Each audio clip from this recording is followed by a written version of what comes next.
और अब रुक करेंगे अगली खबर का। एलएसी पर भारत और चीन के बीच तनाव जारी है। इस तनाव के बीच आज दोनों देशों के कोर कमांडर्स की अहम बैठक है। ये बैठक सुबह 9 बजे से शुरू होगी। भारत की तरफ से 14 कोर के commander lieutenant general Harinder Singh और चीन की तरफ से मेजर जनरल लियू लिन इस बैठक में शामिल होंगे। इससे पहले दोनों देशों में 5 बार कोर कमांडर स्तर की बैठक हो चुकी है और आज छठे दौर की बातचीत होगी। ये बातचीत मोल्डी में होगी। सूत्रों के मुताबिक इस बार भारतीय डेलीगेशन में विदेश मंत्रालय का भी एक अधिकारी शामिल होगा। अगर ऐसा होता है तो यह पहली बार होगा जब मिलिट्री कमांडरों की बैठक में विदेश मंत्रालय का कोई अधिकारी मौजूद रहेगा। दोनों देश एलएसी पर तनाव कम करने को लेकर बातचीत कर रहे हैं, लेकिन कोई फैसला नहीं हो पाया। आज की बातचीत भी एलएसी पर डिसएंगेजमेंट कराने के लिए हो रही है। इस बीच एक बड़ी खबर यह भी कि एलएसी पर भारत ने 20 चोटियों पर अपने सैनिक तैनात कर लिए। ये 20 पहाड़ियां रणनीतिक रूप से बेहद अहम हैं। इन पर भारतीय सेना का कब्जा हो जाने के बाद भारत की स्थिति बेहद मजबूत हो गई है।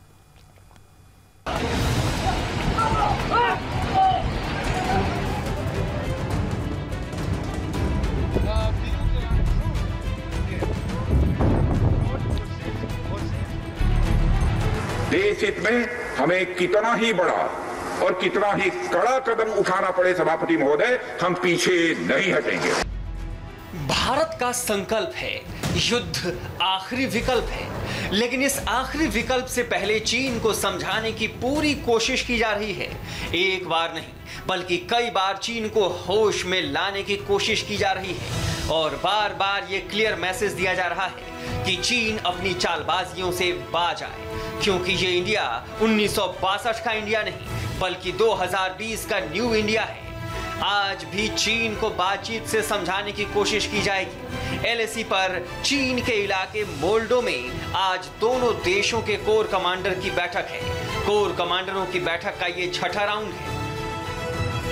भारत की तरफ से 14 core commander lieutenant general Harinder Singh और चीन की तरफ से मेजर जनरल लियू लिन शामिल होंगे। खास बात यह है कि मीटिंग में विदेश मंत्रालय का ज्वाइंट सेक्रेटरी लेवल का अफसर भी शामिल हो सकता है।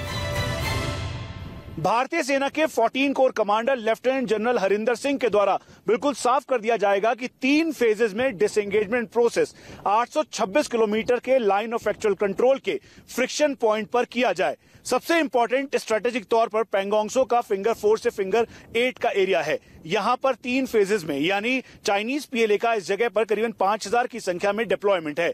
भारतीय सेना के द्वारा 3 फेजेस में इसे पूरी तरीके से डिसएंगेज करने के प्रोसेस के अनुसार कहा जाएगा। पहले फेज में वो अपने जो परमानेंट स्ट्रक्चर करीबन 5 से 10 की संख्या में है, उसके अलावा 50 से 60 जो टेंट हैं उनको हटाए। उसके अलावा वो फिंगर 8 की पोजीशन पर वापस जाए। लॉजिस्टिक और सप्लाई के तौर पर रेचिनला और हुनान कोस्ट पर भारतीय सेना का डोमिनेशन है।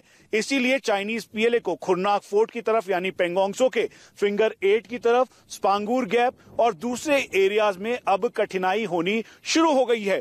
वजह यह है कि भारतीय सेना के जवानों ने टॉप मोस्ट फीचर्स को डोमिनेट किया हुआ है, जिसकी वजह से चाइनीज पीएलए पूरी तरह से बैकफुट पर है। कोर कमांडर मीटिंग के छठे राउंड के लिए भारत का एजेंडा बिल्कुल साफ है। चीन को फिंगर पॉइंट से बिना देर किए पीछे हटना होगा और अपने सैनिकों से ये कहना होगा कि वो फिर से भारत की जमीन की तरफ आंख उठाकर भी ना देखे। भारत चीन को ये संदेश कई बार दे चुका है। 10 सितंबर को मॉस्को में हुई SCO समिट में भी भारत चीन को 2 टूक कह चुका है। 10 सितंबर को विदेश मंत्री S जयशंकर और चीनी विदेश मंत्री वांग यी के बीच बैठक हुई थी और 5 पॉइंट्स पर सहमति बनी थी। आज की बैठक उन 5 सहमतियों की रोशनी में होगी, जिसमें सीमा से सैनिकों का डिसएंगेजमेंट सबसे बड़ा मुद्दा होगा। चीन बातचीत से मानता है तो ठीक है, नहीं तो भारत ने बॉर्डर पर अपनी पकड़ मजबूत बना ली है। सूत्रों के मुताबिक पेंगोंग लेक की उत्तरी और दक्षिणी छोर की 20 पहाड़ियों पर भारत ने अपना दबदबा कायम कर लिया है। ये 20 पहाड़ियां रणनीतिक रूप से बेहद अहम हैं, जिनमें अगस्त और सितंबर के सिर्फ 14 दिनों में कब्जा किया गया। ये ब्लैक टॉप है, जहां पर तिरंगा लहरा रहा है। उसके बगल में हेलमेट टॉप, यहाँ पर भी इंडियन आर्मी मौजूद है। दोनों के ठीक आगे गुरुंग हिल है, यहाँ पर भी भारतीय सेना तैनात है और ये मगर हिल है, ये भी इंडियन आर्मी के कंट्रोल में है। इसके अलावा रेगिन लॉ, रेजांग लॉ और मोखपरी पर भी भारतीय सेना का अपर हैंड है। ये वो स्ट्रेटेजिक पॉइंट्स हैं जो युद्ध की तकदीर और तस्वीर दोनों तय करेंगे। इन चोटियों से भारतीय सैनिक चीन की हर हरकत पर नजर रख सकते हैं। युद्ध जैसी स्थिति में चीन की सप्लाई लाइन को भी काटा जा सकता है। बताया जाता है कि इन ऊंचाइयों पर पहुंचने में नाकाम होने के बाद ही चीनी सैनिकों ने 7 सितंबर को रेजिंग ला के मुखबरी इलाके में फायरिंग की।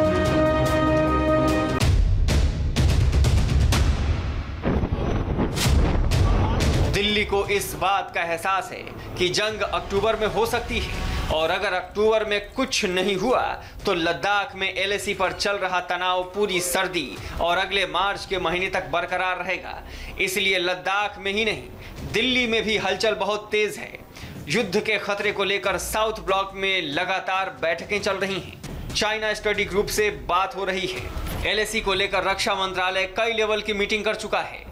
एलएसी से आने वाली सभी इंफॉर्मेशन 14वीं कोर के जरिए उत्तरी कमान और फिर थल सेना के मुख्यालय से होती हुई रक्षा मंत्रालय तक पहुंच रही है। यहां रक्षा मंत्री राजनाथ सिंह के साथ एनएसए अजित डोवल और सीडीएस बिपिन रावत की कई मीटिंग हो चुकी हैं और सेना की लीडरशिप से सलाह मशविरा करते हुए पूरी जानकारी पीएमओ को दी जा रही है। भारतीय सेना ने साफ कर दिया है कि चाइनीज पीएलए को अप्रैल 2020 के स्टेटस को मानना पड़ेगा। मौसम में बदलाव हो रहा है, दोनों सेनाएं ऐसे में आमने सामने रहेंगी। लेकिन चीन की हरकत को देखते हुए ऐसा नहीं लग रहा कि वो अप्रैल 2020 के स्टेटस को मानेगा, क्योंकि कई जगहों पर उसने स्टेटस को बदल दिया है। इसीलिए भारत और चीन के बीच एक्शन की उम्मीद भी की जा रही है। चाइनीज फॉर्मेशन को लेकर जो खबरें मिल रही हैं, उसके मुताबिक चीन अब एलएसी पर अपनी सेना की अदला बदली कर रहा है। यानी पिछले 4 से 5 महीने से जो सैनिक तैनात हैं, अब उनकी जगह दूसरी यूनिट के सैनिक डिप्लॉय किए जा रहे हैं। इसके मायने साफ हैं कि चीन की सेना अब एलएसी पर सर्दी गुजारने के मूड में है। जवाब में भारत की तैयारी भी पूरी है। उत्तरी मोर्चे के अलावा नॉर्थ ईस्ट फ्रंट पर भी सेना पूरी तरह से तैयार है। अरुणाचल प्रदेश से लगी एलएसी पर सेना का भारी डिप्लॉयमेंट जारी है। अरुणाचल की भारत चीन सीमा पर हाई अलर्ट है। अरुणाचल में एलएसी करीब 1080 किलोमीटर तक फैली है। इसमें सबसे ज्यादा संवेदनशील बॉर्डर है तवांग का बुमला। इस वक्त सेला पास से होकर सेना का भारी डिप्लॉयमेंट तवांग में हो रहा है। लद्दाख में जो सिचुएशन है उसके मद्देनजर अरुणाचल प्रदेश की 1080 किलोमीटर भारत चीन सीमा पर लगातार भारत अपनी तैयारियों को पुख्ता कर रहा है और लगातार यहाँ पर डिप्लॉयमेंट हो रहा है। वो हम आपको दिखा रहे हैं किस तरह से हैवी डिप्लॉयमेंट हर जगह हर सीमा पर हो रहा है।